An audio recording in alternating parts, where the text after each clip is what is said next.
My name's Ruth Padell, and I'm going to read a passage from my novel Daughters of the Labyrinth. The speaker is an artist, and she is coming out to her brother's hotel to find her mother for lunch. I leave the cab on a cliff above and look at chubby clouds in the deep blue cobalt sky. Not yet quite the indigo sky of summer, but it could give you a nasty burn. Crete is hotting up like a waking lion.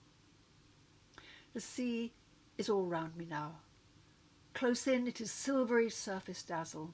Further out, if you half close your eyes, it is ultramarine, but you'd need the whole paint box for the details. Sapphire, lapis, emerald, malachite, a dark blue almost to black. Who needs jewels when you've got the Aegean? Still shaken by Papa's anger, I stare at this beautiful little Still shaken by Papa's anger, I stare at Vasilis's beautiful little bay, or what was beautiful before he and his friends got at it. Pale rock fringing the curve.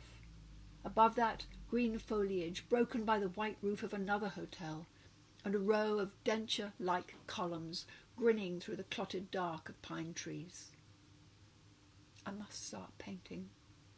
I haven't picked up a brush since I put the last touches to that show.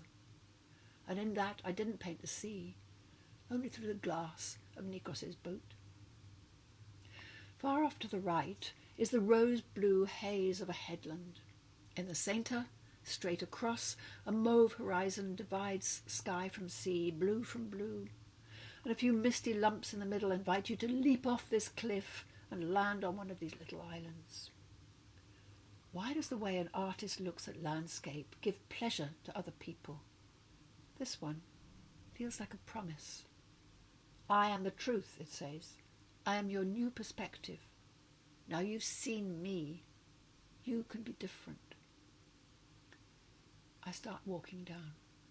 Papa was angry because he felt helpless, wasn't he?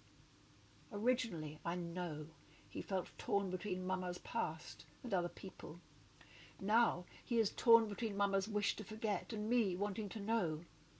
My brothers will want to too. But if you've lived by covering up, you hate people wanting to know.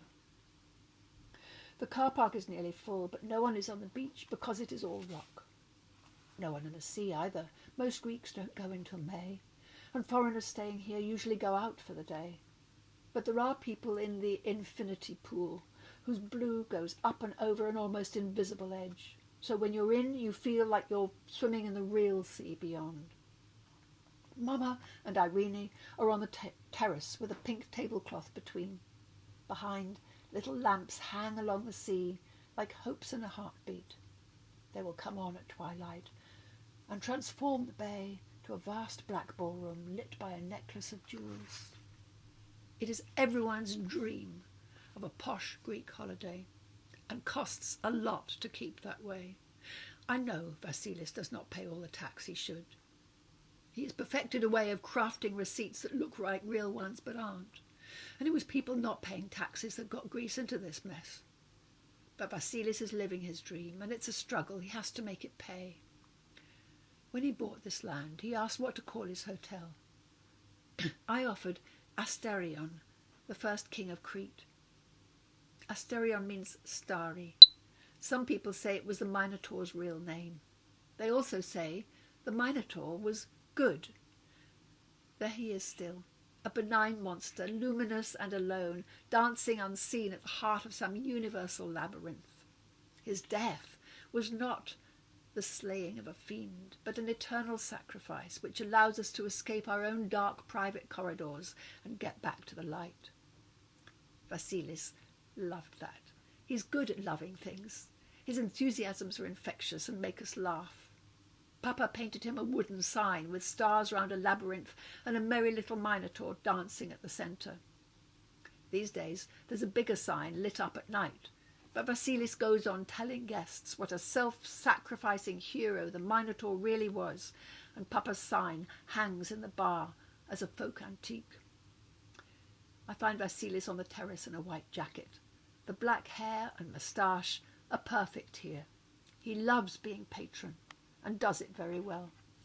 He's like his own infinity pool.